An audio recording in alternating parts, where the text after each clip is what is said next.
নতুন বল হাতে পেয়েই ডাবল সেঞ্চুরির পথে হাঁটা পাতুন নিশানকাকে বোল্ট আউট করে টেবিলে এনে ফিরালেন হাসান মাহমুদ। দর্শক, বাংলাদেশের দেওয়া পাহাড় সমান রান টপকাতে মাঠে নেমেছে শ্রীলঙ্কার ব্যাটসম্যানরা, যেখানে শুরু থেকেই দুর্দান্তভাবে পার্টনারশিপ করে বসেন পাতুন নিশানকা। তবে আউট হয়ে যান লাহোরি উদারা, ফলে ম্যাথিউসকে নিয়ে আরও দুর্দান্ত একটি পার্টনারশিপ গড়ে তোলেন তিনি।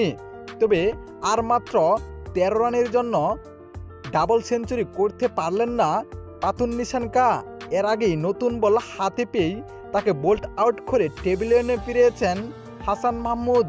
বলাই যেতে পারে টার্ম একেবারেই ভেঙে গিয়েছে।